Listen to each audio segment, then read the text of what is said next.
Pésimo vendedor. Esta reunión está siendo grabada. Gracias. Y Jorge Enrique Dunn cuenta que su papá puso muchas esperanzas en él porque él pensaba que su hijo, lo dice así Jorge Enrique Dunn, era medio inteligente.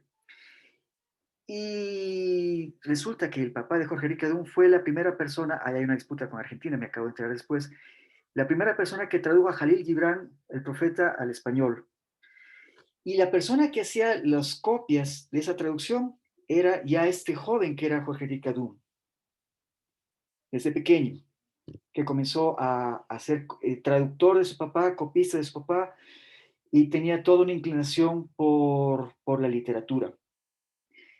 Pero junto con, al igual que los otros dos paisanos a quienes vimos en sesiones anteriores, ellos se vincularon, como Jorge Enrique Dunn, de forma inmediata y natural con lo popular, con su entorno.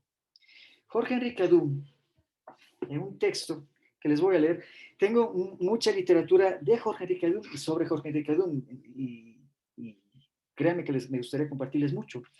En una entrevista que le hacen sobre la ciudad en la que nació, que está a 2 horas de Quito en auto, le preguntan, es la primera pregunta que se le hace en el libro, pero esa es importante porque nos permite ver de qué lado se fue, con quién se sintió identificado. En realidad, Jorge Enrique Dunn nunca se sintió identificado con los libaneses, y vamos a ver por qué.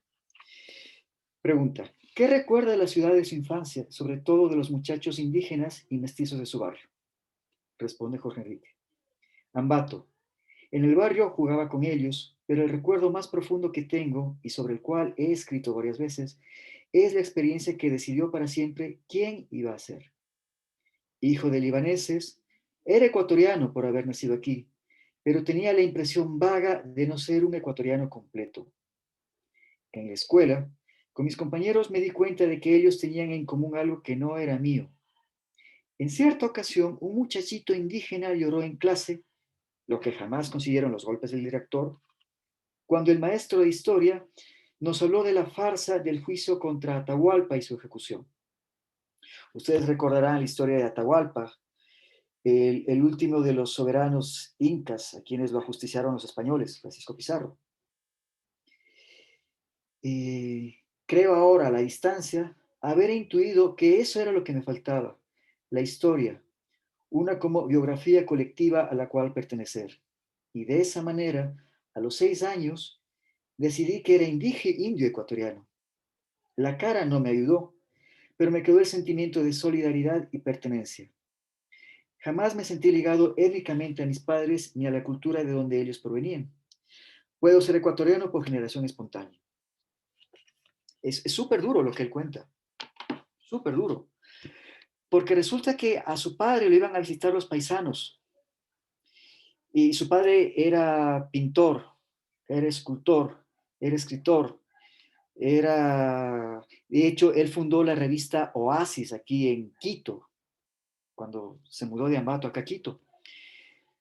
Pero no, no todos los paisanos, no digo paisanas porque estaban en otra esfera, tenían las luces ni la dimensión intelectual que tenía el papá de Jorge Enrique Dunn.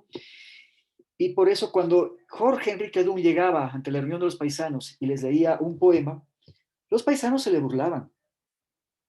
Y entonces él iba corriendo a su cuarto llorando y entraba su papá, Mago Jefa, así es conocido en el mundo esotérico, y no lo consolaba, más bien le reprendía, porque decía, pero así tú enfrentas la crítica. Era una persona muy dura, muy, muy dura.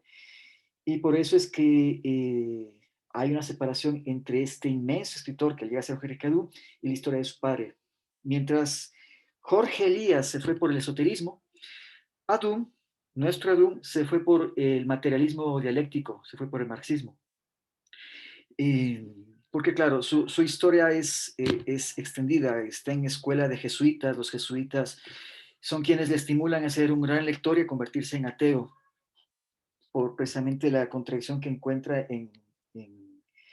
entre los textos sagrados y la realidad, sobre todo la realidad ecuatoriana. La cosa es que crece Jorge Enrique Adum, disputa con su papá y se va, muy joven, se va a Chile a seguir sus estudios. En Chile, Jorge Ricadú, fíjense lo que es la vida, su papá fue secretario particular de Faisal, el líder de la revuelta árabe.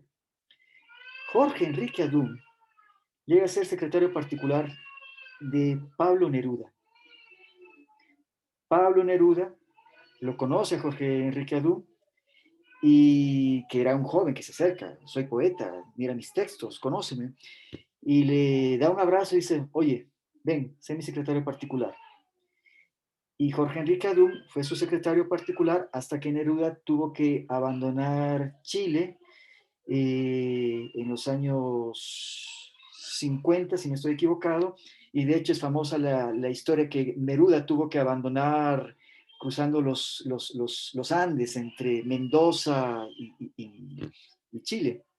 Pero a Jorge Enrique Adún también lo perseguían, él también tuvo que esconderse. Cuando lo coge la policía chilena, le pregunta, bueno, ¿y por qué me cogen? Y pensaba que era porque era comunista, porque estaba con Pablo Neruda. Dice, no, no, no, lo cogemos usted porque es por pedido de su embajador, el embajador de Ecuador, acá en Chile. Porque resulta que el embajador de ese momento, algunos años antes, acá en Ecuador tuvo la oposición del joven Jorge Enrique Adún. Entonces, de segundo Moreno, ese personaje, que llega a ser muy importante en un espacio de la historia del Ecuador. En fin.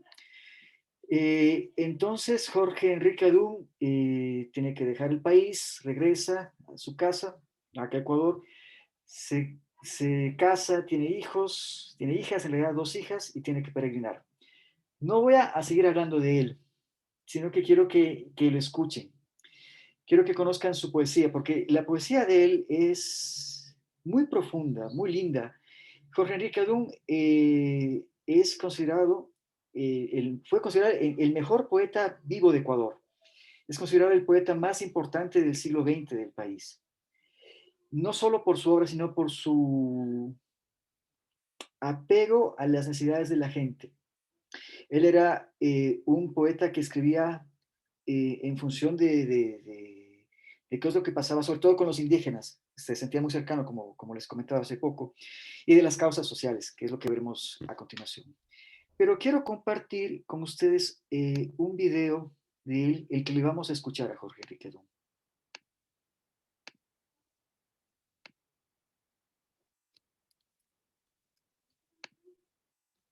Yasmín, una consulta. ¿Alguien más trata de ingresar por cualquier cosita? ¿Nadie más? Pues ya, somos los que estamos. Salud. Buenas tardes a todos. Buenas tardes. Soy Buenas esposo de tardes. Yasmín. Ah, qué bueno, bienvenido. Gracias. Bienvenido. No soy Voy a libanés, compartir. pero aquí estamos. No, qué bueno, bienvenido, qué gusto conocerte. Conocimos a tus hijos en la sesión anterior, Sí, unos muchachos encantadores, y tuvimos el privilegio de leer un artículo de tu hija, el análisis que hizo sobre el conflicto de Ucrania. Brillante. sí, sí. Adum, aquí está. Ah, perdón, eso no está bien compartido porque no van a escuchar el audio. Ahora sí, compartir el sonido de la computadora.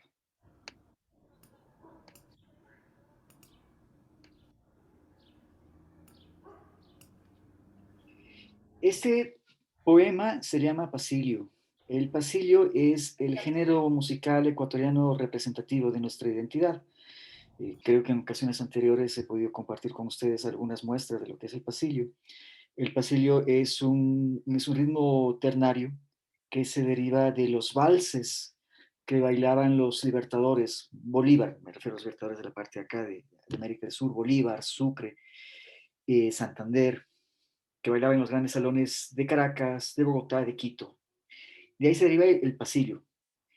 Se hace después, al inicio del siglo XX, se hace un pasillo más lento, ya no bailable, y la letra adquiere un carácter muy, muy, muy poético, y por eso es que le llama pasillo, porque el texto es en ese sentido. Además, la música que acompaña, que le han puesto en la fundación a este pasillo, es de una obra muy, muy conocida de nuestro repertorio ecuatoriano, un pasillo que se llama curioso nombre, aguacate. El aguacate, creo que en todas partes le llamamos aguacate al aguacate, ¿no?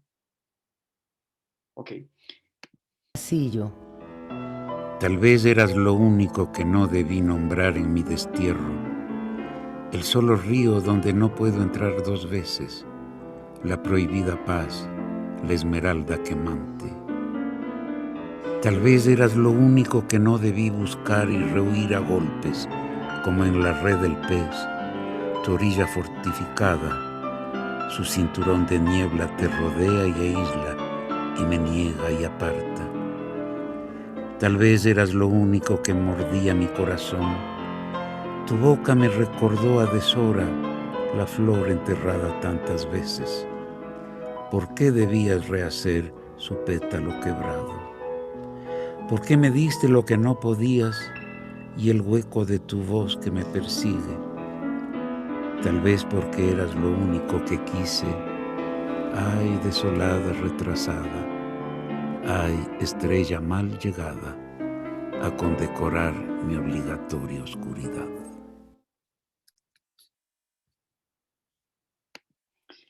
Y aprovecho un ratito para comentarles que está tratando de ingresar un amigo, que de hecho dos amigos. Entonces, si de pronto les damos esa posibilidad. Esta lógica triste, aristotélica. Esperemos un ratito, porque tengo ahorita justo unos amigos que me están escribiendo que están tratando. Sí, David, no tiene clave. O sea, ellos pueden entrar a cualquier hora. Me dice que no le deje entrar. Que no la deja, déjenme ver. Dice, no me permite entrar. No los tengo aquí para darles acceso, pero pueden hacer el link otra vez. A ver si les permite entrar directo.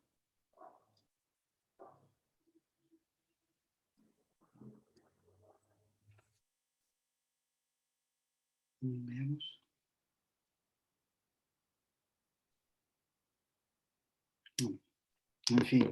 En fin, ya serán conectados. Está bien, está bien. La primera obra poética de Jorge Enrique Adún se llama Ecuador Amargo. Y que de hecho revela mucho no el ánimo, pero sí el ángulo desde el cual, con un sentido crítico, Jorge Enrique Adún siempre utiliza su pluma. Reflexivo, analítico, profundo, incisivo, en ocasiones mordaz. Es el estilo que él tiene. Jorge Enrique Adún era el poeta más importante que tenía el país el siglo anterior. También era ensayista y de hecho en algún momento él escribió una novela que rompió el formato de cómo se escribe una novela, porque podíamos ver que en los costados había relatos pequeños vinculados a los relatos grandes. Él era amigo de Cortázar, él era amigo de Benedetti, él fue amigo de Saramago, fue amigo de Onetti, de Gell-Mann. ¿De quién no fue amigo él, en realidad? Entonces compartía con todos ellos y una de sus obras se titula una novela, Entre Marx y una mujer desnuda. Obra que dio origen a una película que a inicio de los años 90 se realizó acá en Ecuador. Muy interesante, en el momento se los voy a compartir, El vínculo. Entonces, la obra de Adún siempre fue con un sentido bastante crítico, analítico. Voy a compartir con ustedes un nuevo poema que también es muy bonito, que no sobre mis palabras, sino más bien que se escuche al maestro. Ya pudo entrar tu amigo, tu amiga. Sí, gracias, Yasmín. Y tengo dos amigos más que están en En el la fila. intento. Sí. Dice, me piden contraseñas de mi Zoom, entre otras cosas. Es que, perdón, yo no podía entrar. Yo entré a través de Facebook. Eso les voy a poner. Entra. O de Google, como yo, que no pude entrar también. Entra por Facebook o Google o Gmail. Mil disculpas, es que tengo aquí a estos amigos que quieren entrar y ahorita no pueden. Veamos si con esta instrucción. A ver, escojamos este poema.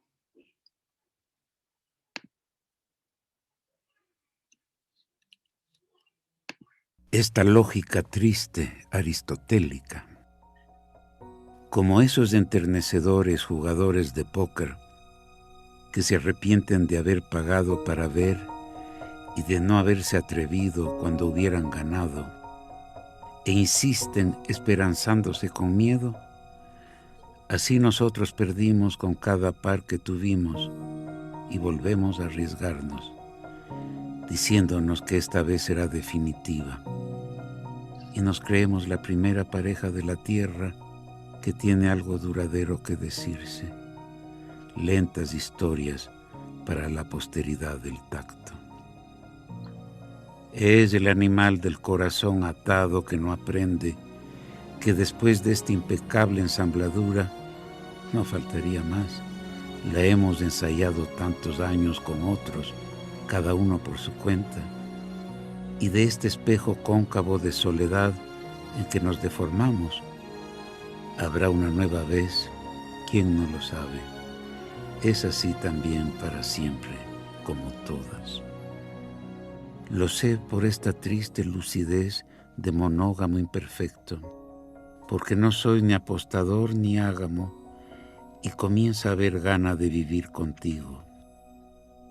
Recuerdo que es así como empieza toda gamia. Una mano más, esta sola, pudiera ser que ganemos, o quizás nos desquitemos del pasado.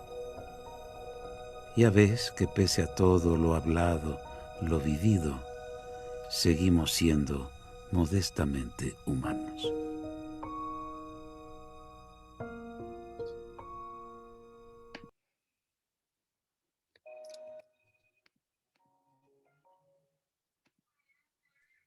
Muy bonito.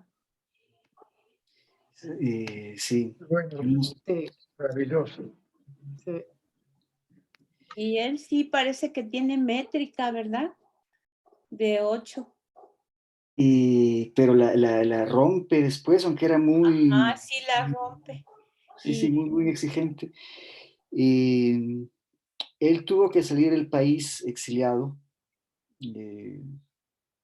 y se fue a China. Y en China él era traductor del inglés, traducía de inglés a español, me parece. Estuvo un buen rato. También tuvo que vivir en Francia, igual por el exilio. Y era un corrector de prueba, o sea, de joven había sido corrector de pruebas de su papá, por eso es que la escritura de él es muy depurada. Es exquisita la pluma de él. Voy a compartir con ustedes un texto que es desde su perspectiva, la descripción de mi país, Ecuador. Solo déjenme compartirlo de nuevo.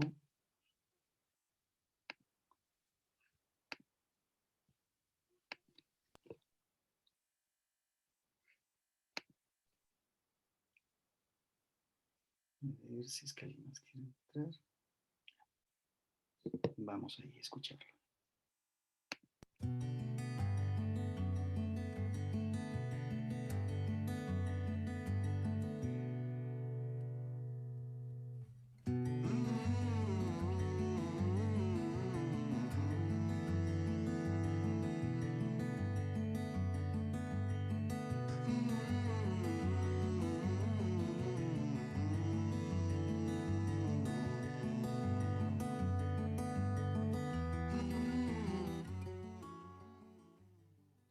Ecuador. 1. La geografía. Es un país irreal, limitado por sí mismo, partido por una línea imaginaria y no obstante cavada en el cemento al pie de la pirámide. Si no, ¿cómo podría la extranjera retratarse perniabierta sobre mi patria como sobre un espejo, la línea justo bajo el sexo. Y al reverso, greetings from la mitad del mundo. Niños, grandes ojos rodeados de esqueleto y un indio que se llora montañas de siglos tras un burro. 2. La memoria. Caridad del alma, duele en el nervio de la raíz de ese pasillo, y yo, perro de Pablo, voy de un salto a sentarme a la puerta de la hojalatería. Allí siempre era de día, a husmear la calle por la que me fui a volver y me siguen pegando.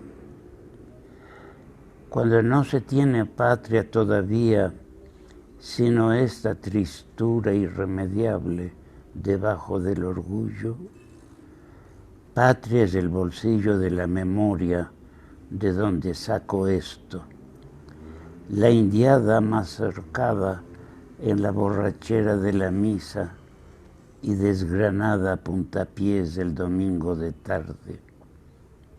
El cementerio a donde acompañé a tanto compañero de la escuela a repasar las tablas de la ley.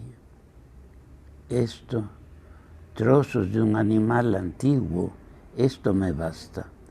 Reconstruyo íntegro el tórrido patriótico paleolítico folclórico, las cuarteaduras de la República, la greda consuetudinaria en que resbalamos a gusto.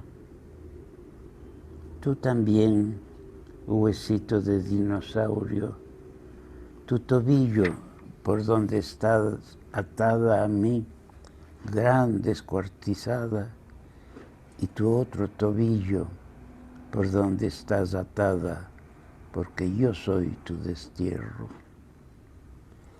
Y la canción con que arrullan al asesinado para que se muera sin decir nada, y con que hacen sufrir al perro para ver cómo se llena su glándula de gana por puro experimento.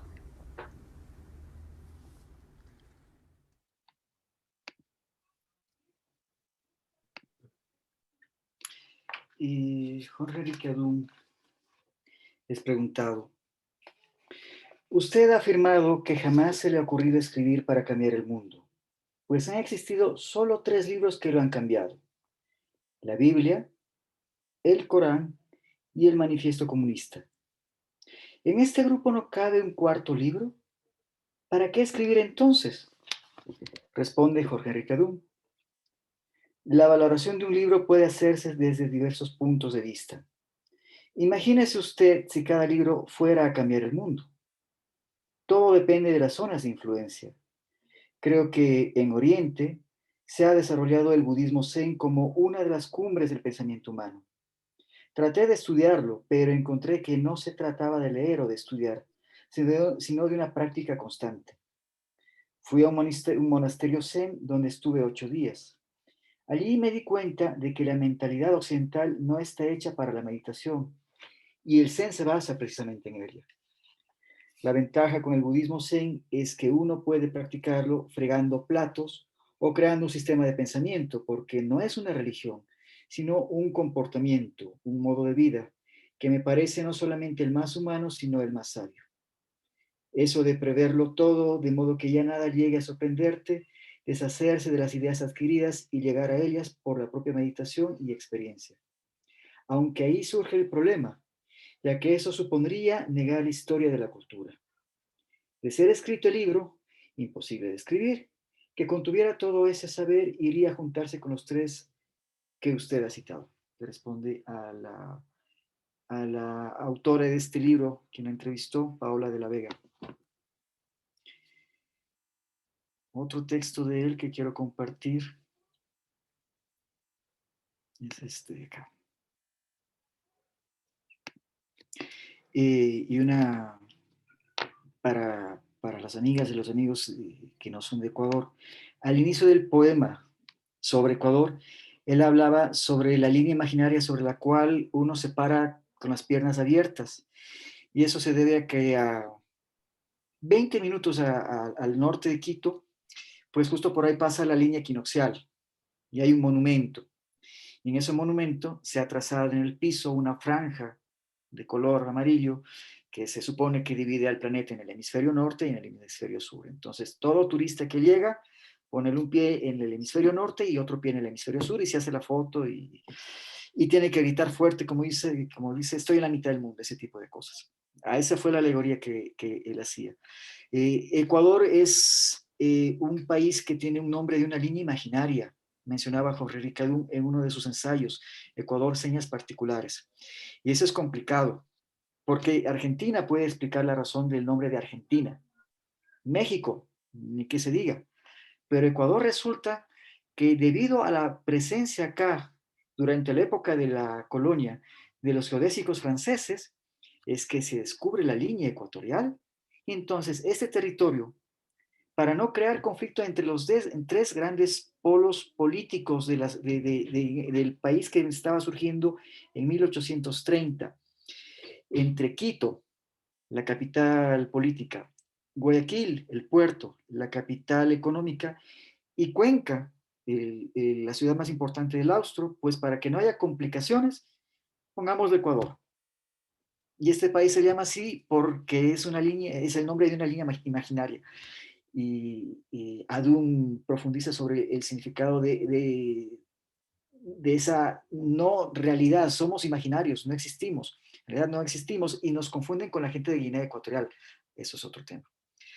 Vamos a escuchar de nuevo al maestro en una obra que se llama El instante detenido, que es sobre el momento en el que Rodrigo de Triana grita tierra y el almirante Cristóbal Colón lo escucha, y ese es un instante que cambia la historia de la humanidad en cierto modo.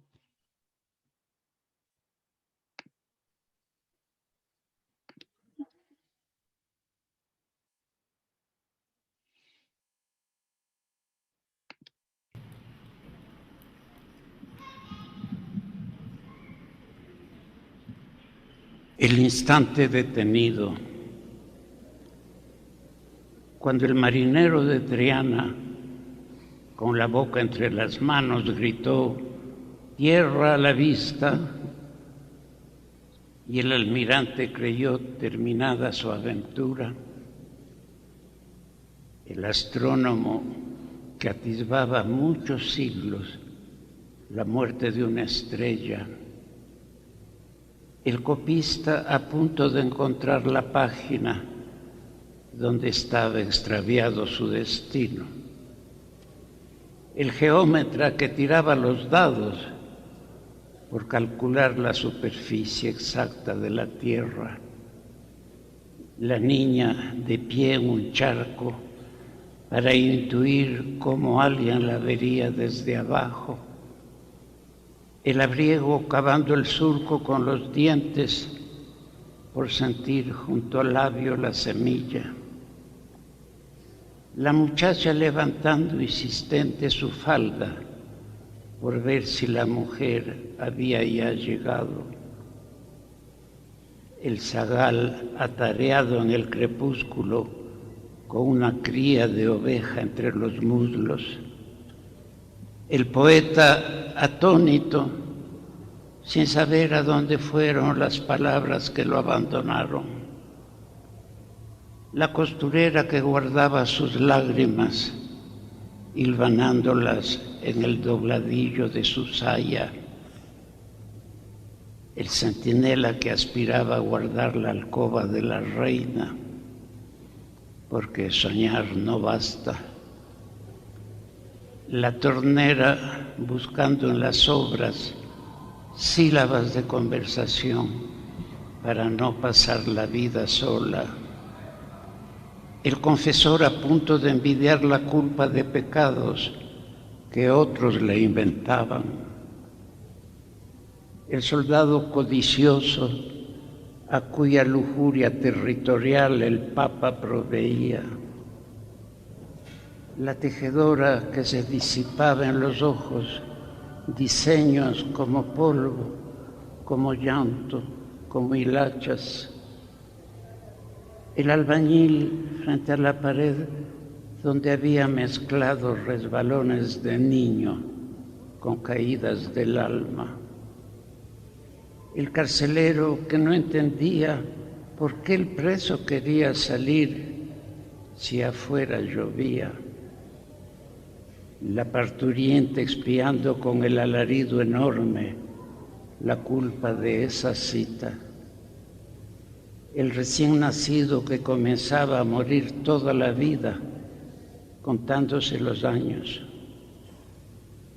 El cirujano que con un trépano quería averiguar en quién pensaba su señora.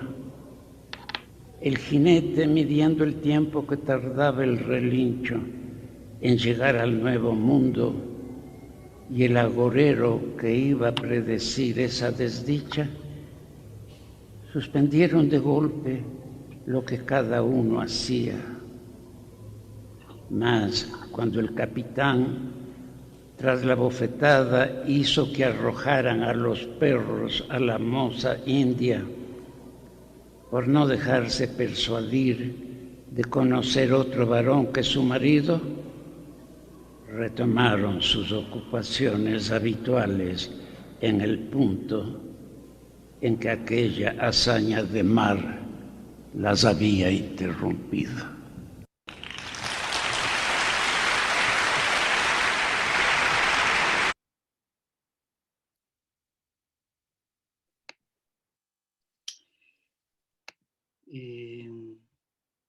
Entre 1984 y 1988, aquí en Ecuador tuvimos un gobierno democrático, digamos así, pero que fue curiosamente mucho más represor y de hecho hubieron perseguidos, asesinados, que en los años de la década de los 70 cuando tuvimos una dictadura. Permítanme escribir algo que necesito acá. Me refiero al gobierno de León Febres Cordero. En 1979 termina una dictadura que arrancó en 1972, en realidad son dos dictaduras, que coinciden con las dictaduras que tuvimos acá en América, en el continente. Es un dato interesante para nosotros, me refiero a los de los cedros, que la dictadura que surgió en Ecuador en 1972, que derrocó al presidente José María Velasco Ibarra, se debe a que se iban a realizar unas elecciones presidenciales. Y quien iba a ser ganador indiscutible iba a ser un libanés, Asad Bucaram el Mahdi. Los militares ecuatorianos, muy chauvinistas, se opusieron a ello y dieron un golpe de Estado. No obstante, esa dictadura, que fue una primera dictadura, tuvo un carácter, a diferencia de las dictaduras, sobre todo del Cono Sur, que sabemos la historia, bastante dedicada a favorecer al país debido a una casualidad que se dio justo en esos años, y es que se descubrió petróleo en Ecuador. Y entonces lo primero que hicieron los militares fue nacionalizar el petróleo, y se extrajo petróleo, y los recursos se destinaron para obras, para educación, para muchas cosas. Era una dictadura atípica para las de esa época. No obstante, 1977, 76, el Plan Cóndor ya entra en vigencia y los intereses de quienes crearon el Plan Cóndor eran distintos, y se da una dictadura que derroca esa dictadura, llega un triunvirato. Ese triunvirato sí fue represor, claro, pero no como sí lo fue un gobierno que vino muchos años después. En 1939, para terminar esta explicación, se convocan a elecciones y llega al poder Roldós Ailera, Un presidente que de pronto ustedes recordarán que tuvo un accidente de avión donde murió trágicamente el 24 de mayo de 1981, si no estoy equivocado. El punto es que Roldós estaba casado con Marta Bucaram, hija de Asad Bucaram, a quien les había comentado antes. En las calles, durante el proceso eleccionario, se decía: Roldós a la presidencia, Asad al poder. Cuando llega Roldós al poder, entre el tío de su esposa y él empieza a haber las pugnas. Entonces Roldós tiene muchos conflictos en el interno, pero también en el externo. Incluso tuvimos una guerra torpe y absurda como cualquier guerra. Eso vale en esa época y ahora como lo que estamos viviendo con Perú. Y pues bueno, a Roldós lo matan. Después viene un gobierno que va hasta 1984, que estuvo a cargo de su vicepresidente, pero llega en 1984 hasta 1988 un representante de la derecha de Ecuador, John Flores Cordero, que empieza a perseguir de una forma sangrienta a mucha gente, y mucha gente murió. En realidad fue una época desastrosa.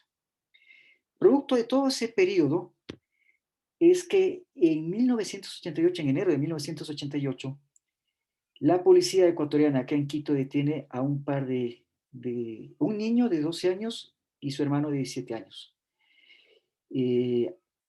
Andrés Restrepo, y se me va ahorita el nombre de su hermano, quienes eran hijos de hecho de colombianos, de ciudadanos colombianos que vivían acá en Ecuador, de recursos económicos altos. De hecho tenían facilidad para entrar al Palacio de Carondelet y todo eso. Y la cosa es que los policías los confunden quizá con subversivos, lo que sea. Los capturan, los llevan para torturar y los matan a un par de muchachos. Entonces la madre Luz Helena, empieza a reclamar y tuvo una lucha de muchos años en contra de ese gobierno, en contra del Estado, etcétera, etcétera. En honor de esa mujer es que Jorge Enrique Adún escribió este poema que voy a compartir con ustedes. Si es que habilito la opción de compartir, disculpas.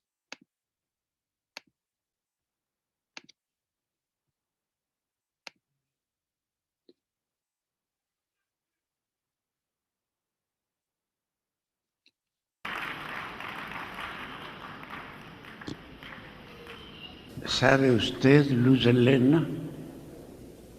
Me refiero a Luz Helena Restrepo, madre de Santiago y Andrés Restrepo, desaparecidos en 1998 en Laguna de Yambo.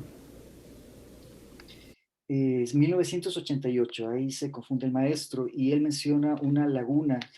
La laguna de Yambo es una laguna que queda a 2 horas de la ciudad de Quito, al sur, curiosamente cerca de Ambato, que es donde nació Jorge Enrique.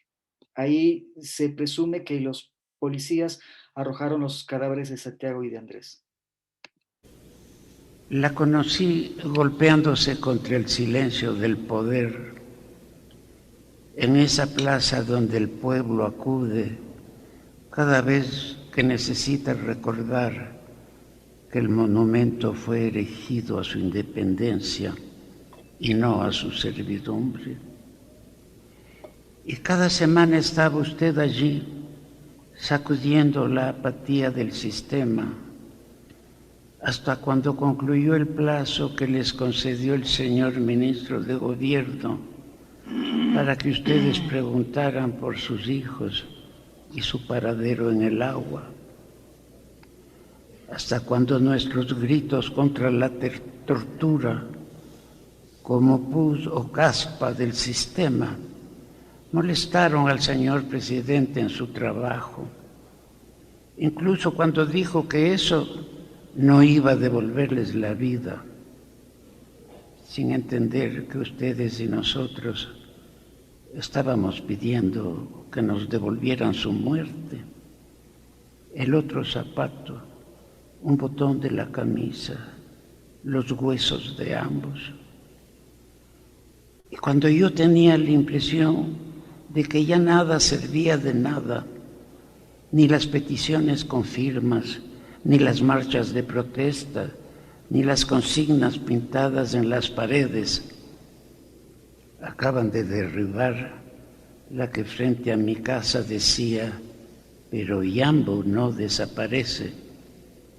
Y nada hacía maldiciendo, carajeando contra la impotencia frente al imperio policíaco.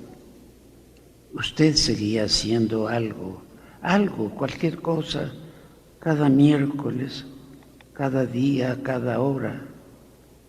Y cuando ya no podíamos acercarnos a la plaza, cercada a varias cuadras a la redonda, ocupada como por un ejército extranjero que hubiera venido a derrotarnos en nuestra guerra nuestra, por la misma policía que los mató a los dos y los siguió matando, usted avanzaba, reclamaba, pedía, exigía bajo las ventanas mismas del palacio.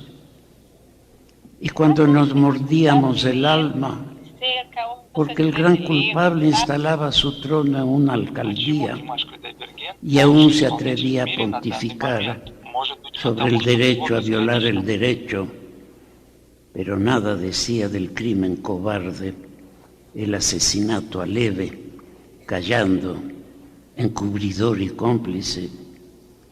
Y el gran ejecutor, que tenía un jeep a la puerta abierta de su cárcel, huyó del país, y ni el ministro de Gobierno y Policía, ni la policía hicieron nada para que regresara el general de policía. Usted enarbolaba bandera de 1000 colores bajo el sol, su esperanza de mujer humana en la justicia de los humanos. Eran humanos. Usted enarbolaba banderas sin color bajo la lluvia, su dolor de huérfana al revés 2 veces, demasiada orfandad en una sola madre, llenando con él los intersticios de vacío entre las piedras, o entre el aire y las nubes, o entre nosotros mismos y el destino, sin saber muy bien lo que significa.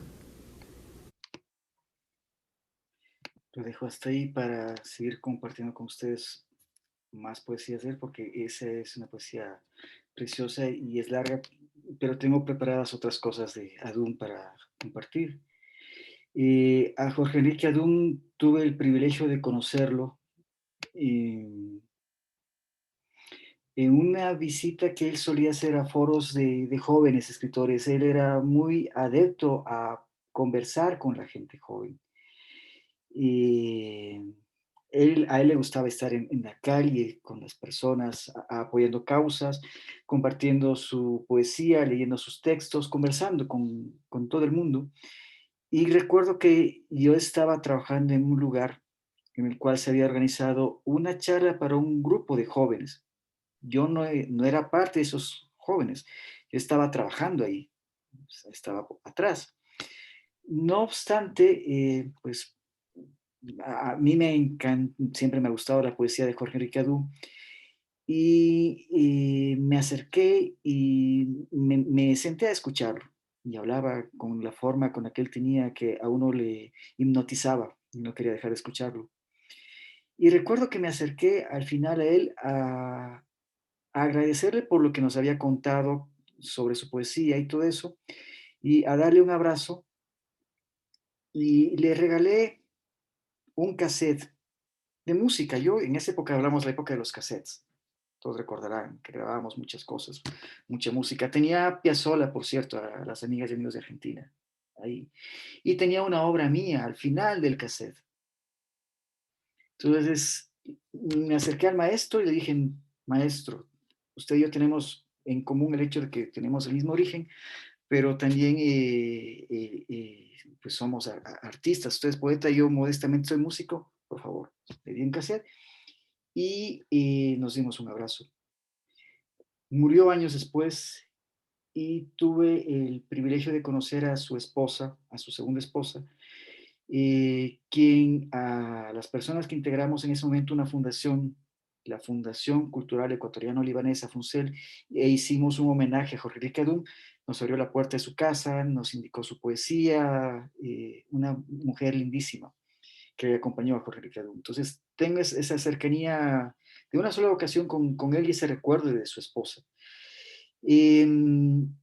Cuando yo le hice esta presentación, indiqué que iba a hablar sobre su poesía, sobre su vida, pero también su trascendencia.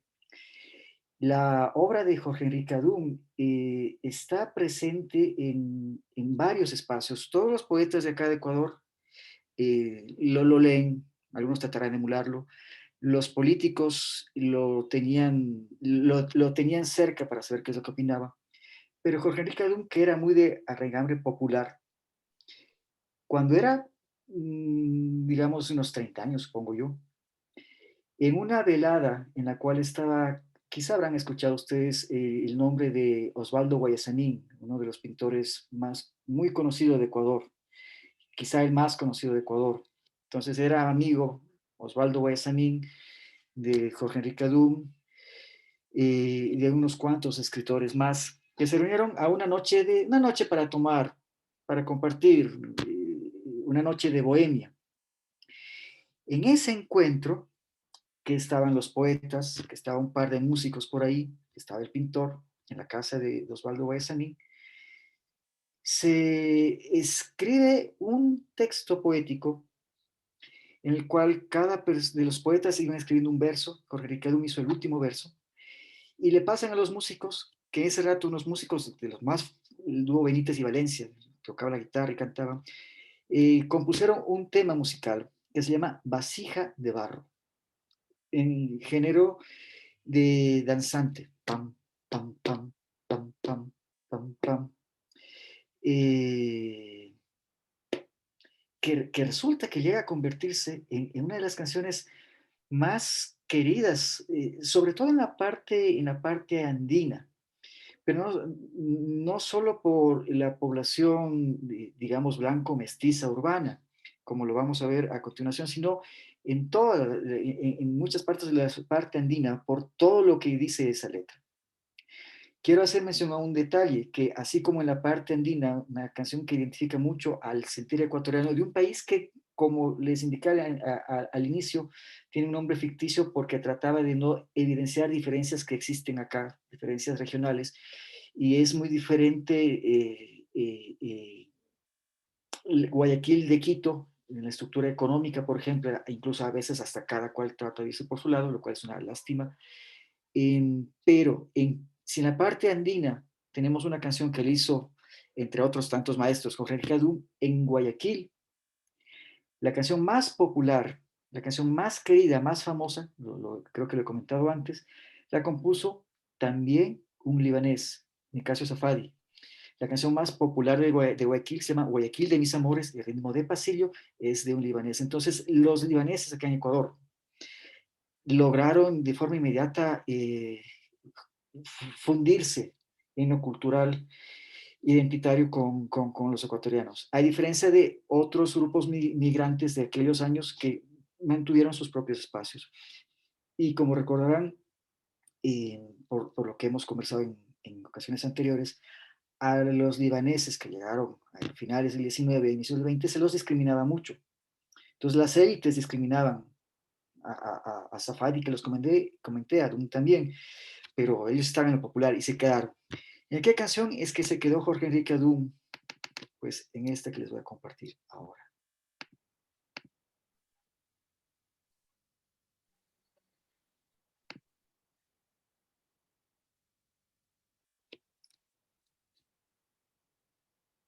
Prefiero la vasija.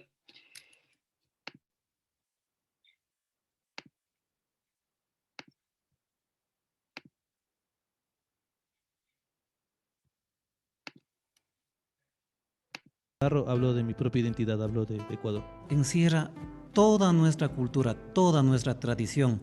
Es decir, con vasija de barro lo decimos todo. Es algo tan sencillo, pero que llega en lo más profundo del alma de cada uno de los ecuatorianos. Al cantar esta canción y al escuchar, entonces nos transporta hacia hacia muchos años atrás de cuando estaban nuestros antepasados aquí en Ecuador. Como es un ritmo melancólico, de por sí llama a muchos sentimientos encontrados dentro de uno. Es la nostalgia quizás de dejar cierta energía para pasar a otra, esa transición. Pues no sé qué más decirte, siento escalofríos. Yo quiero que a mí me entierren como a mis antepasados. Yo quiero que a mí me entierren como a mis antepasados. En el vientre oscuro y fresco de una vasija de barro. En el vientre oscuro y fresco de una vasija de barro. Cuando la vida se pierda tras una cortina de años, cuando la vida se pierda tras una cortina de años, vivirán a flor de tiempo amores y desengaños. Vivirán a flor de tiempos, amores y desengaños.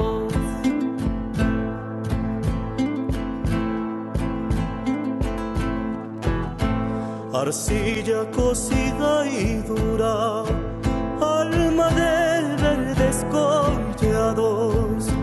Arcilla cocida y dura, alma de verdes collados. Luz y sangre de mis hombres, sol de mis antepasados. Luz y sangre de mis hombres, sol de mis antepasados. Y aquí, perdón la interrupción, pero aquí es cuando viene el último párrafo, que es el párrafo que escribió Jorge Enrique. De ti nací, a ti vuelvo, arcilla vaso de barro. De ti nací, a ti vuelvo, arcilla vaso de barro. Con mi muerte yazgo en ti, en tu polvo enamorado. Con mi muerte yazgo en ti, a tu polvo enamorado. Esta canción dice mucho, lo sentí, lo canté con todo ese corazón, con todo ese don de ecuatoriano, y porque ese ritmo es identidad. Cantarla es, no sé, sentir un abrazo de algo muy intenso que está a tu alrededor, ¿no? Tal vez no me sale tan fluida la voz como cuando cantaría otro tema, porque es como que te hace un nudo en la garganta y te transporta hacia todo, y es como estar cantando el final de la vida de uno mismo. Pero la vasija de barro Ecuador. encierra toda nuestra cultura, toda nuestra tradición. Es decir, voy a cerrar ya con un par de cuestiones. La poesía de Jorge Enrique y su actividad siempre estuvo cercana al espacio político, fue un lector de lo que pasaba. En 1995 llega al poder por primera vez un presidente de origen libanés, Abdallah Bucaram, quien por la forma con la cual gobernó, solo duró 6 meses. Y fue, yo digo, desalojado. En realidad todo ese periodo es una época de una crisis económica y política muy fuerte porque tuvimos que desalojar a 3 presidentes. Abdallah Bucaram, Yamil Maawad, que fue otro, también paisano, y Lucio Gutiérrez. Fue una época muy, muy dura para el país, sobre todo en el gobierno de Maawad, que hubo que dolarizar la economía, algo que ya quiso hacer en su momento Abdallah Bucaram junto con Domingo Cavallo, amigas y amigos de Argentina. Pero cuando se da la medida en la época de Yamil Maawad, la economía se hizo pedazos en este país. se destrozó y 2 millones de personas tuvieron que salir en condición de migrantes y refugiados. En fin, el detalle es que cuando hubieron las protestas en contra de Bucaram, en las calles estaba Jorge Ricadum. En las calles estaba también Yamil Maguad, que en ese momento era alcalde de la ciudad de Quito. Y estaba incluso un pensador también, el hijo del creador del Partido Comunista acá en Ecuador. El creador del Partido Comunista en Ecuador es Pedro Saad. Pedro Saad. Y su hijo, Pedro Saad Heredia, perdón, estaba en esa manifestación porque estaban en contra de Abdalá Bucaram. El gobierno de Abdalá Bucaram fue en formas muy grotesco. Fue un gobierno grotesco, un gobierno de pillos, de ladrones, lo cual, por supuesto, permitió que se utilicen muchos clichés en contra de la comunidad libanesa, en contra de los turcos. En las elecciones en las que ganó Abdalá Bucaram, estaba en la segunda vuelta compitiendo Abdalá Bucaram y Jaime Nebot Saadi, los dos líderes de la ciudad de Guayaquil, por cierto. En Quito, entonces, en febrero de 1996, la gente decía que se va de Bucaram, y estaban Jorge Ricadum, Pedro Saad, el hijo, Yamil Maguad, y de pronto ellos se quedaron helados, quietos, mirándose el uno al otro, cuando toda la gente, la muchedumbre de la clase media alta de Quito, pues, hay que precisarlo, gritaba: el que no salte es turco, el que no salte es turco, el que no salte es turco. Rodeado de todas esas personas, el alcalde de Quito, un turco, Adum, Saad, se miraban así, o sea, y reflejo mucho de lo conflictivo que es, y no ha dejado de ser en ciertos momentos. Por algún factor de crisis se apela a concepciones xenófobas, ¿no? Lo estamos viendo ahora en cualquier parte. Las crisis estimulan eso que está presente, no aparece de forma espontánea. Por último, voy a compartir con ustedes un poema que es uno de mis favoritos.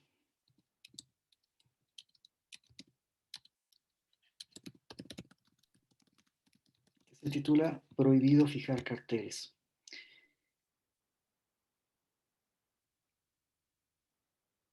Es un poema que lo había escrito hace muchos años, y que en una entrevista que ustedes, si gustan, lo pueden ver en YouTube, su hija Alejandra le pide a Jorge que lea, y él lee con el tono de voz que nosotros hemos escuchado esta noche. Pero por el contenido es un poema que en octubre del año 2019, cuando hubieron manifestaciones en varias partes del mundo, acá en Ecuador había unas manifestaciones muy fuertes en octubre, en Beirut también fue lo mismo, recordarán, en Barcelona, en varias partes del mundo se activó, había una necesidad de cambio terrible, y han cogido, por ejemplo, este poema, Prohibido fijar carteles, por el contenido que tiene, que voy a compartir con ustedes. Que además, en esta versión que está acá, la lectura la hacen en quichua también, en uno de los fragmentos.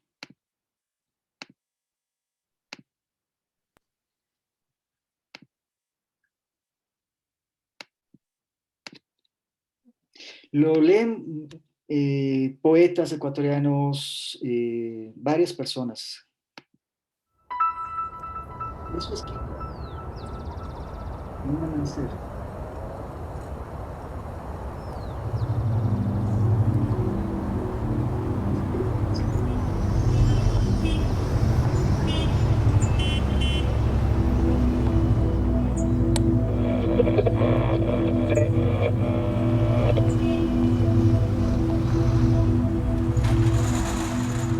Despiertas casi cadáver cuando el reloj lo ordena.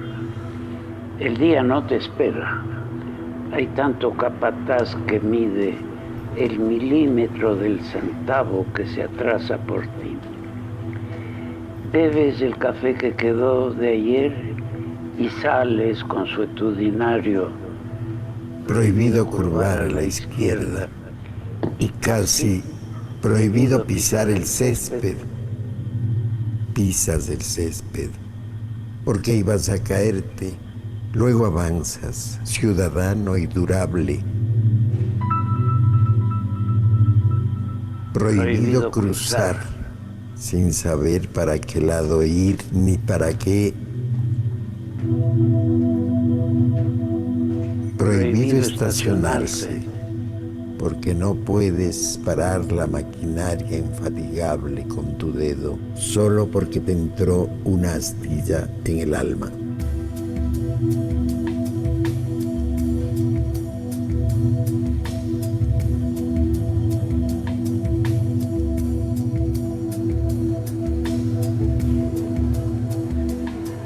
Obedezca al policía. Así es más fácil. Saluda, di que sí. Qué bueno.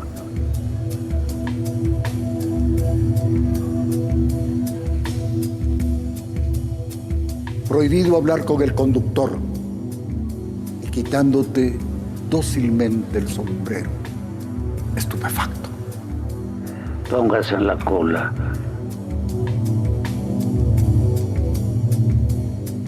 Anuncia tu hereje necesidad de trabajar en lo que fuese. No hay vacantes.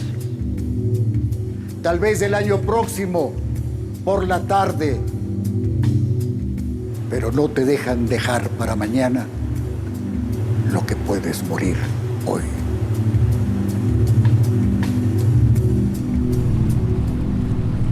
Y aguantas y volverás cuando te llamen. Prohibido usar el ascensor para bajar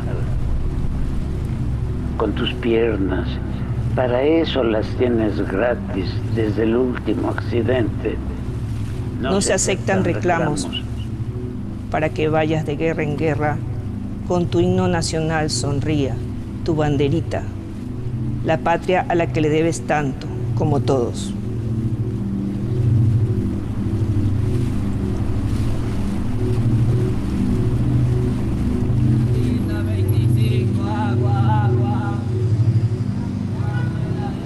Pero ten cuidado, imbécil,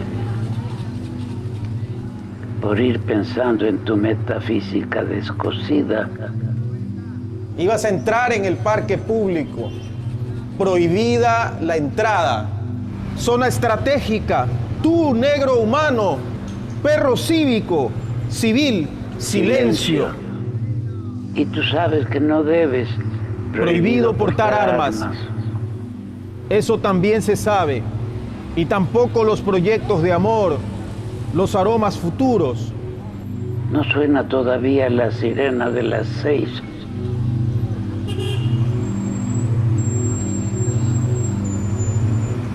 Prohibida las huelgas, que es cuando puedes pensar.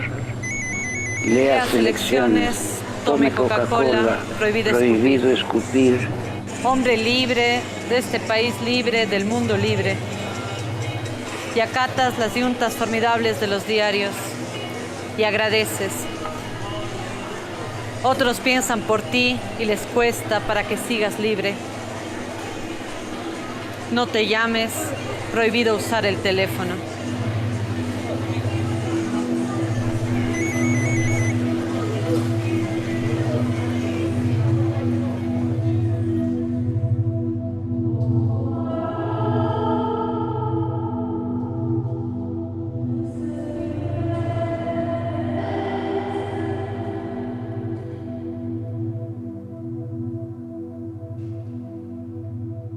No te llames. Prohibido usar el teléfono solo para tener quien pregunte por ti. Prohibidas las visitas en las habitaciones. Vayan a creer que estás enfermo.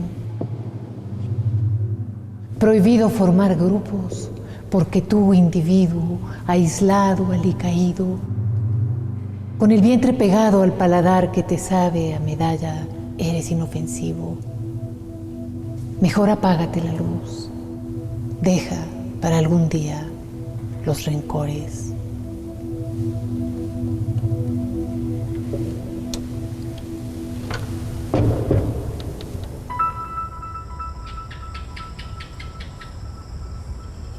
Ponte en toque de queda, métete en ti. Ama koyoringichu, kanjapita sakiri. Pakaringakaman chutarishpa puñoy. Kan nishkawanllataj atirishpa, kunampas ama koyorishpa, mushuk paktaykunata kilkakati. Marskamuta, shuk kamukunatapas ama charichu. Ama umasapa purichu, ama chinaman richu, ama kanjakunapi muchanajuichichu. Che rikchakunata ama charichichu, che runata ama shutichichu. Paypaj kamuta, shukunatapas ama kilkakatichu.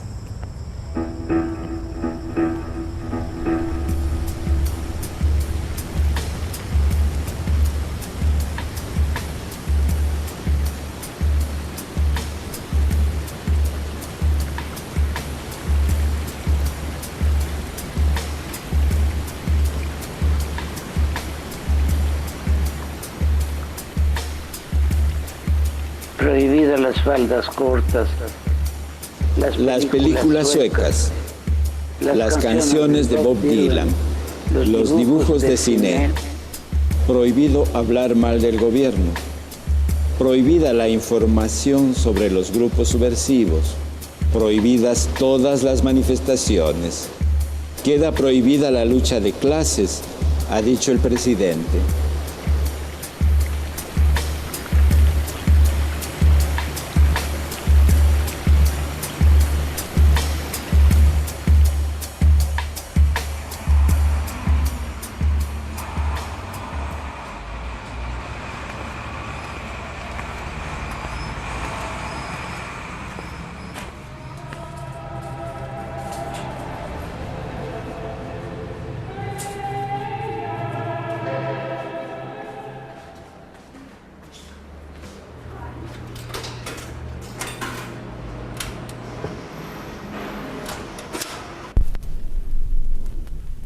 Queda prohibida la lucha de clases, ha dicho el presidente. Y sigues. Aguantón y cobarde, solo porque el instinto, él también, quien lo creyera, te colgó su letrero. Se prohíbe morir.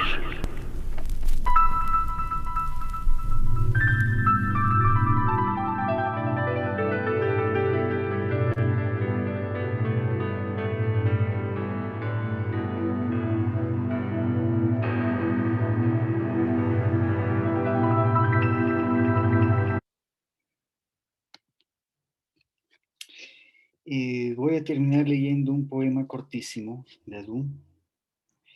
La visita. Capítulo de novela. Llamo a la puerta. ¿Quién es?, pregunto.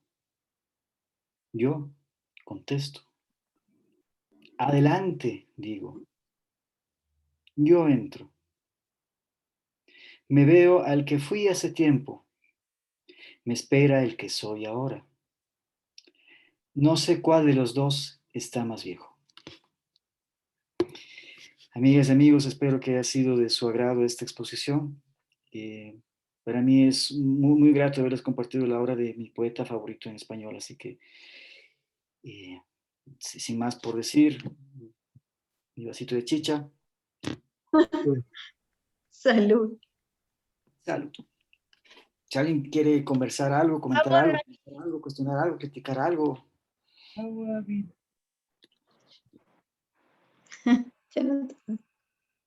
Y hermoso estuvo David, excelente. Y los videos, muy buenas producciones, excelentes. Gracias, Alexa. El poema que que leyó de Triana, me hizo acuerdo a uno de Borges, que ahora no recuerdo, es un poema largo, en que Borges dice que fue necesario las pirámides, Newton, la clepsidra, la Revolución Francesa, un montón, hace una descripción gigantesca, Borges, y al final cierra, fue necesario todo esto para que tú y yo nos encontremos. Entonces se me vino a la mente, me comprometo a encontrar ese poema porque lo tengo guardado en alguna parte y se los voy a compartir. Esa forma de concebir el tiempo para introducirlo, separar un instante, eso es muy borgiano, por ejemplo, y abordarlo de esa manera. Y ya, muchas gracias en verdad por estar aquí. Y a mí, yo tenía sensación como, cuando leía las poesías, me hacía como acordar mucho a Sabine, o sea, por la profundidad de la lectura y de las palabras y todo. Me hacía parecer a él, las formas. Y por la edad de Adum a lo mejor se conoció con todos, o sea, se conoció con Saer, con Sabine, es muy probable. Y otra de las cosas que estaba pensando era que él era primera generación de inmigrantes, ¿no? Él nació acá, su padre es el que vino. Bueno, y yo veo que generalmente, no quiere decir que sea una regla, pero los hijos de los que han venido, es como que se sienten, ellos quieren pertenecer a la tierra y es como que toman la tierra como diciendo, acá estoy y de acá no me voy. Las primeras generaciones de los que vinieron. He encontrado un montón de hijos de libaneses, hablando de libaneses, que es como que no es que niegan, es como que ellos quieren pertenecer a este lugar, porque no tienen nada de este lugar. Y festejan y empáticamente se conviven con los demás y ellos son uno más, que me hacía acordar a lo que relatabas de él. Y, o sea, en algunos casos, y esto voy a hablar de algo personal, algunos no es que optan por abrazar, a algunos no les queda opción que abrazar. Claro. Porque en el caso de mi abuelo, mi bisabuelo lo dejó acá abandonado y se fue. Entonces mi abuelo no tenía ningún referente de su padre que se fue. Entonces, ¿a qué tenía que abrazarse? A lo poco que había acá. O si eres hijo de alguien que viene, sabes que allá no te quedaba nada. Tus padres vienen, tu madre viene huyendo de la guerra, la peste, el hambre, la persecución. Entonces, pues sabes que donde ahora naces es donde tienes el pan. Tienes un pan, un techo. Y después creo que León te quiere comentar algo. A ver. Sí. Gaby. Pues a mí me parece, bueno, me encantó, me gustó, no conocía yo este autor como te lo había dicho, las producciones, especialmente la última, no sé si haya ganado un premio, porque verdaderamente es genial esta forma de presentar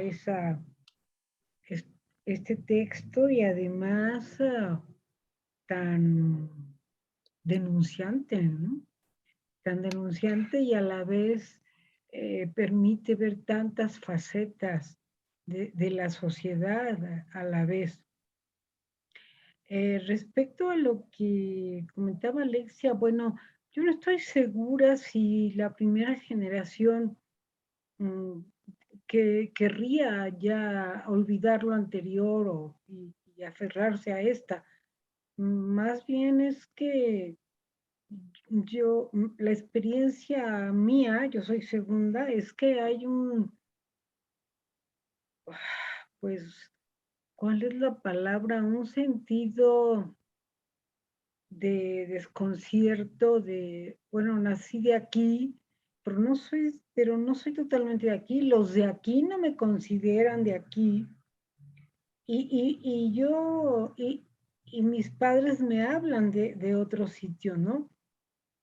Sin embargo, los propios padres, en el caso de mucha gente de México, buscaban también que los hijos se aferraran ya o se estabilizaran en esta tierra y además les promovían el amor a la misma, ¿no? A mí me parece interesante la característica de ese gran poeta, que yo no sé qué tanto tenga que ver desde el punto de vista psicológico y con procesos inconscientes también, con un aparente rechazo con la figura paterna, porque verdaderamente, con lo poco que tú dijiste, a mí me parece que ahí había un conflicto con el papá. Muy y fuerte. Entonces él se empieza a identificar, bueno, ok, dice, todo lo que sea de mi papá no me interesa. Y esto lo va llevando a identificarse, es una hipótesis, ¿no? Porque necesitaría conocer más de él, a identificarse con la tierra. E inclusive se va a otro extremo desde el punto de vista espiritual. Yo no voy a ser esotérico, ni me interesa nada. Se va a estudiar el materialismo histórico, se convierte precisamente en una persona de izquierda que denuncia y demás. O sea, yo creo que debe ser un personaje apasionante para estudiar la raíz sociopsicológica de su obra, que además se ve que es genial. Y también quiero comentar que su propia facie es la de un hombre muy bondadoso, ¿no? A mí me pareció un tipo dulce. Al final de su vida como muy sabio, con gran experiencia. Eso es lo que a mí me pareció, lo he disfrutado mucho. Muchas gracias, David.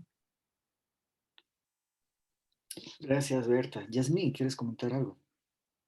Sí, primero que nada, felicitarte, David, estuvo muy bonita tu exposición y todo muy bien llevado, los videos, la descripción que haces de la vida de este autor y todo me parece muy bonito. Muy sencillo, lo explicaste muy sencillo, pero muy, muy bonito. Por eso me gustó también. Y bueno, en cuanto a su obra, creo que me parece un autor que también rompió con los estereotipos de la poesía, aunque él se apega un poco a la métrica en algunos casos, pero rompe igual que Sabines con esos estereotipos ya establecidos de 8 sílabas, de 5 sílabas, de las rimas, etcétera. Entonces va ya rompiendo todos esos estereotipos, pero me gusta porque habla de cosas que él está viviendo, cosas cotidianas, y al igual que Sabines, aunque Sabines se centra mucho en cuestiones más personales, más intrínsecas, el amor, la vida, la muerte, él como que sale más, socializa más y representa más su tierra, que él considera su tierra, y la lucha de clases y los problemas que hay en esos momentos, ¿verdad? En diferentes épocas. Y me impresionó mucho el último poema de Prohibido poner carteles, en donde que nos queda casi muy bien, perdón.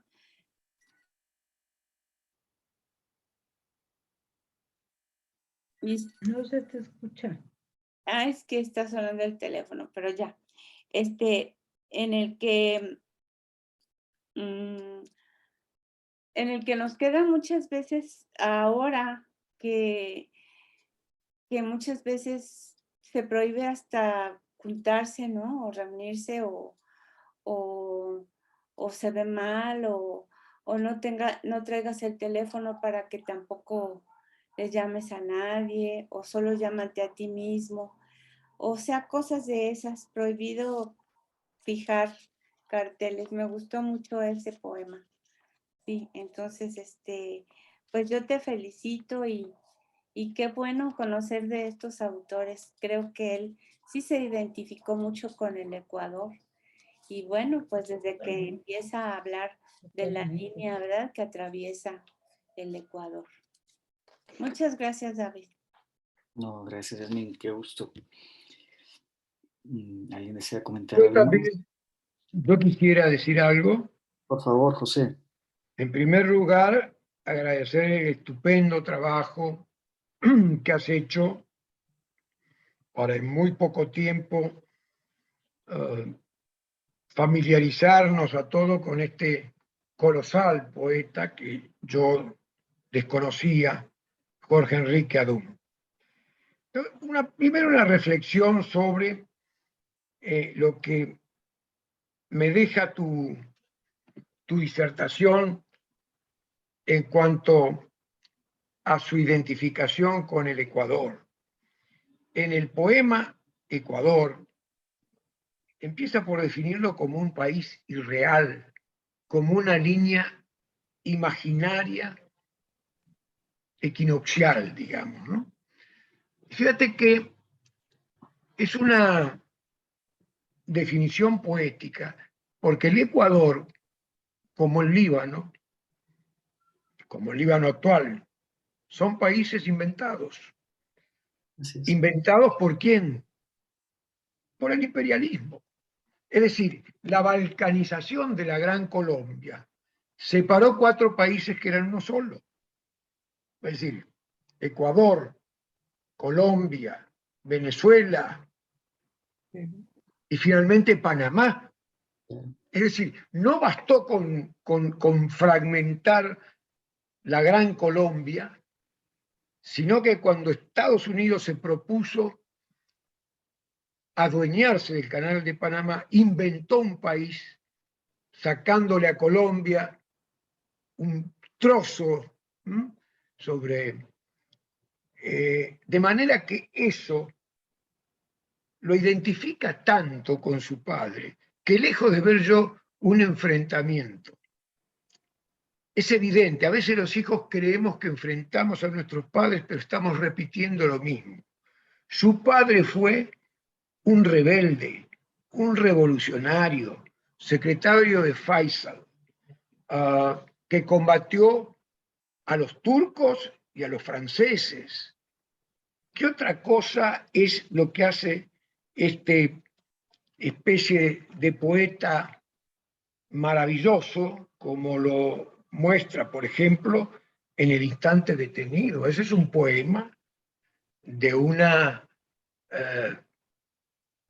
calidad, de una sutileza, de una construcción poética maravillosa.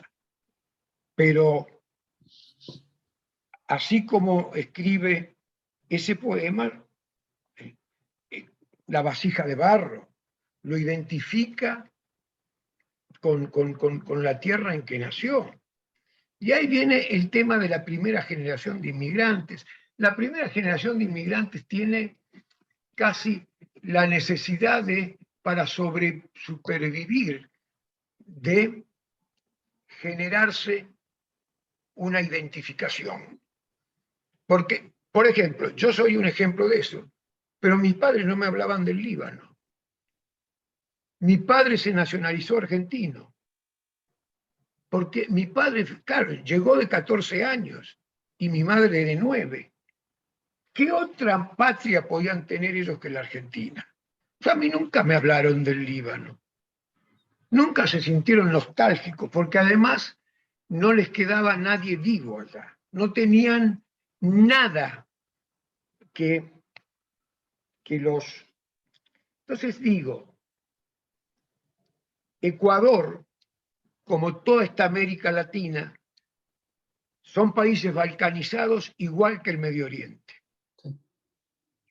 Yo recuerdo en las memorias de Churchill, donde cuenta con un cinismo increíble, que entre un habano y una copa de brandy le trazaban la frontera: esto va a ser Jordania y te la llevas tú a Inglaterra, y esto va a ser de la gran Siria, esto va a ser Siria, y este pedazo de acá lo vamos a hacer un enclave francés, porque como hay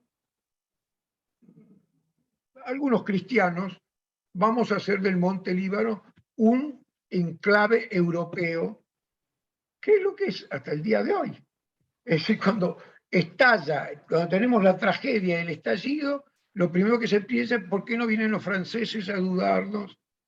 Y el señor Macron viajó, pero los euros nunca llegaron. Es decir, me parece que tú no solamente has hablado de poesía, sino que has hablado de la tragedia del Ecuador, que es la tragedia de todos nosotros, de todos los latinoamericanos. A México le robaron 2/3 de su territorio. A la Argentina, el Uruguay, el Paraguay y Bolivia eran una sola cosa.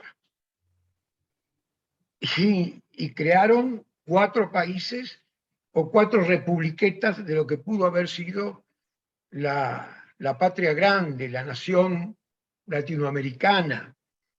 Es decir, hay tal identidad entre América Latina y el Medio Oriente que es increíble, es increíble. El mundo árabe fue una víctima de la rapiña entre los imperios decadentes, como era el Imperio Otomano, y los imperios emergentes, que se subrogaron en el papel del Imperio Otomano, dividiéndose, como decía Sir Churchill, entre un habano y un cognac, lo que iba a ser Irak, lo que iba a ser el Líbano. De manera que es la tragedia común, la que vivió su padre, nacionalista, luchando por que el Líbano, digamos,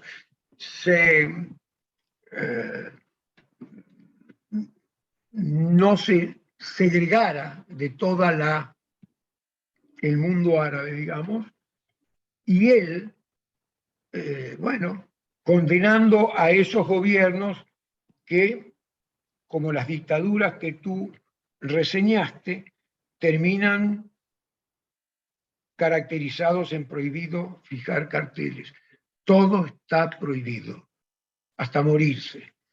A mí me parece un poeta colosal, una expresión del tiempo que le tocó vivir, porque en los años 50, en plena Guerra Fría, en plena doctrina Truman, en pleno macartismo, asumirse como marxista era tener mucho coraje civil. Mucho coraje civil.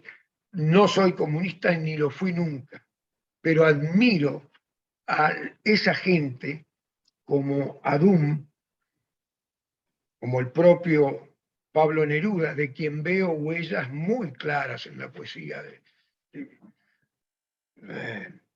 No lo veo para nada parecido a la poesía de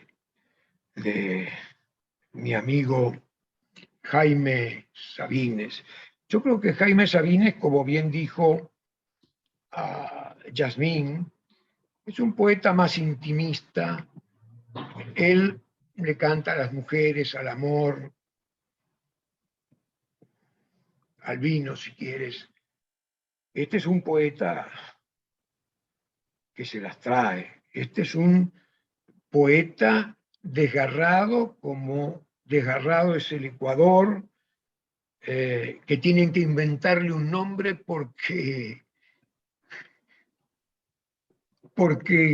es un invento, porque es un pedazo que quedó de la Gran Colombia y entonces hay que ponerle un nombre. En fin, no quiero... yo digo que y lo digo como experiencia personal, en la Argentina es muy curioso. En la Argentina, que tiene problemas horrendos y historias terribles, las peores dictaduras del continente, pero hay algo que no existe. No hay discriminación ni por religión, ni por ni discriminación étnica, porque es un país de inmigración. Es decir, no es una nación histórica, es una nación construida, ¿verdad? Históricas son las naciones europeas. Es decir, Alemania existía antes de que se creara la nación alemana, porque había un idioma común, había una religión común, había una tradición común. Nuestros países no. Nuestros países se formaron por aluvión, por el aluvión inmigratorio. En el caso de Argentina es bien claro, y no tenemos casi población indígena porque en 2 campañas al desierto exterminamos a todos los indígenas, es decir, simplemente desaparecieron por supresión. Entonces, hay como 2 Argentinas. Yo, como hijo de inmigrante, como la mayoría de los que vinimos por el Río de la Plata, son, como diría nuestro presidente actual, los que descendemos de los barcos. Nosotros descendemos, los italianos, los rusos, los libaneses, los sirios. Cuando me preguntan de quién desciendes, de algún barco. Y están los otros.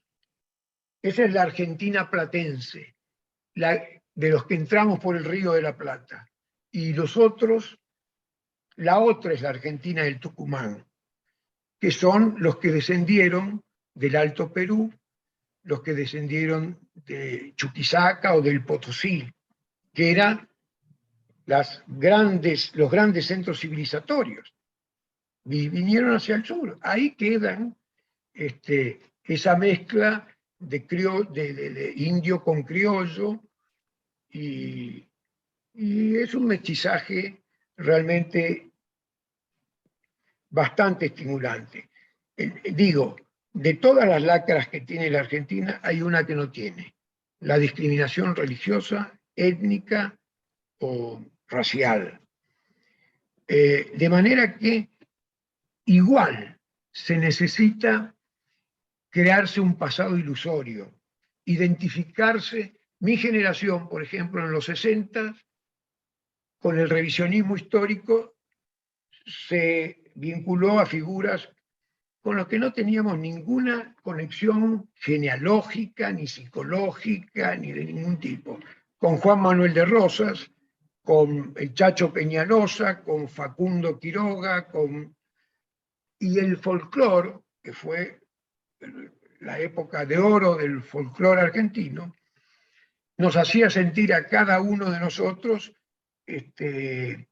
como si hubiéramos sido parte de las luchas federales, de las guerras civiles y de las montoneras, a punto tal que el mayor grupo guerrillero que se creó en la Argentina se llamaron a sí mismos los montoneros, cuando sus apellidos eran Rocatagliata o Firmenich o vaya a saber cómo.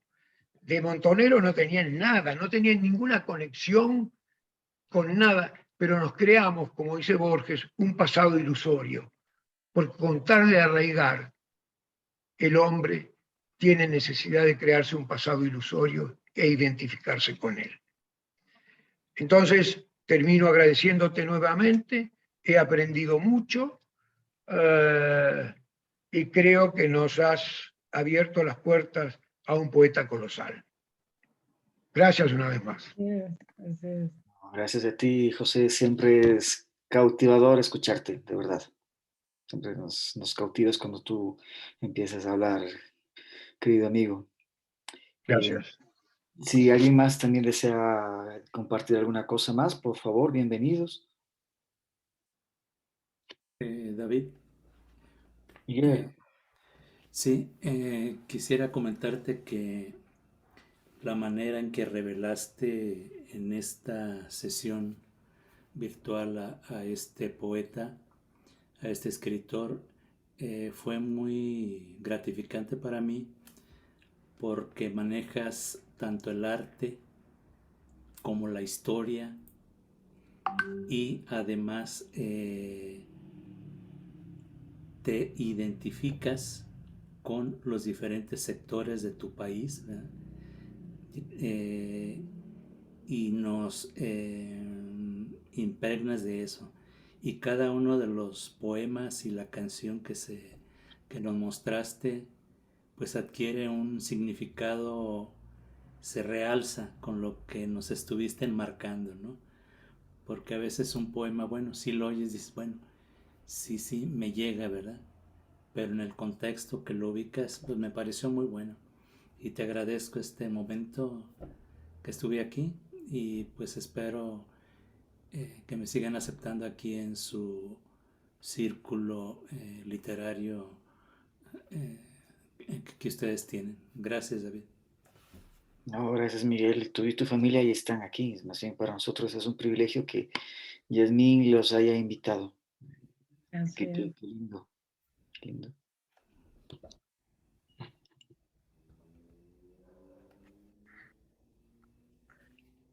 Pues bueno, aquí nos acompaña también Javier Freire, es un amigo mío, un hermano mío ecuatoriano, que se conectó, también está conectada una amiga, Pamela, algunas personas que por horarios, pues, un rato estuvieron y otros ratos no.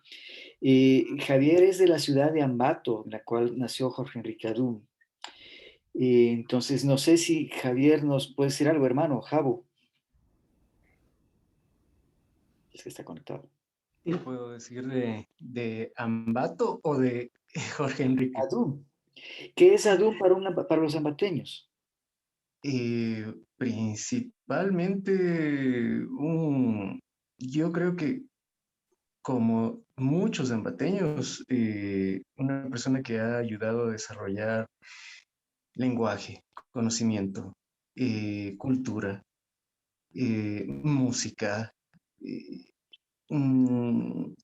se adaptó bastante bien a la situación, al lugar. Una persona que fue muy querida en la ciudad, es muy reconocido. Como algunos otros sí hay personas que han sobresalido de entre las demás y Jorge Enrique ha sido siempre muy reconocido. Él también se movía mucho tanto entre Guayaquil como Ambato. No sé, tal vez tenía también amigos entre los dos lados y se ha quedado mucha gente con ese recuerdo también en todo lado donde él llegaba. Bueno, Ambato, me parece que sí comentaste, pero Ambato es un lugar donde llegaron mucho los extranjeros del sector medio oeste, de tal manera que hay un montón de gente con diferente cultura que ayudó mucho a enriquecer la ciudad, la cultura de Ambato. Nació muchísimo la generación industrial a partir de la gente que vino de ahí, así que en lo cultural, en lo industrial, en todo, siempre las personas del Medio Oriente Medio Oeste, perdón, han sobresalido ahí. Gracias, hermano, por tu participación. Si quieres decir algo, Jacqueline, por favor, para cerrar también este espacio, que en Argentina va a ser bien tarde, va a ser la medianoche, creo ya. Cerrar conmigo. Bueno, darte las gracias porque realmente no conocía al autor y antes de tu presentación estuve leyendo un poco y sabías que en este país le dieron una distinción. Lo hicieron profesor honorario de la Universidad Autónoma de Santo Domingo, aquí en República Dominicana. No sé si lo leíste. No. En el año 1994 fue nombrado profesor honorario. Entonces, para mí también fue algo sorpresivo saber ese dato, no conocía al autor, al igual que mis compañeros anteriores, Alexia, Berta, Yasmín, Amiune, me parece un poeta y un escritor increíble. Darte las gracias y felicitarte por tu presentación, me gustó muchísimo. Ahí vi que estuvo presente la música, la historia, un poco la política, su poesía, su obra, parte de su vida. Nada, simplemente eso, me encantó, me pareció maravillosa la presentación y nada, espero que sigamos manteniendo este espacio de literatura y de historia y de conocimiento. Muchísimas gracias y felicidades. Gracias, Jacqueline. Bueno, yo de mi parte ya no quiero decir nada más, solo agradecerles, sobre todo por respeto al tiempo de allá en Argentina, que ya va a ser medianoche, así que no les quiero cortar el sueño. Muchas gracias, de verdad, por haber estado, por haberse quedado. Igual a las amigas y amigos de México, Yasmín, Berta, Miguel. Al contrario, muchas felicidades, David. Muchas felicidades. Yo quiero, antes que terminemos, agradecer, Miguel, sos bienvenido y siempre te esperamos. Y gracias, Yasmín, Berta, Jacqueline, Javier, José. Y a vos, David, yo quiero que pronto es el cumpleaños de David en unos días. Así que le deseamos todo lo mejor para él. Y gracias por compartir tan maravilloso momento, David. La verdad que fue lo mejor del día. Así que muchas gracias. Muchas gracias. Un aplauso. Sí, y feliz cumpleaños. Él nos da el regalo a nosotros. Feliz cumpleaños.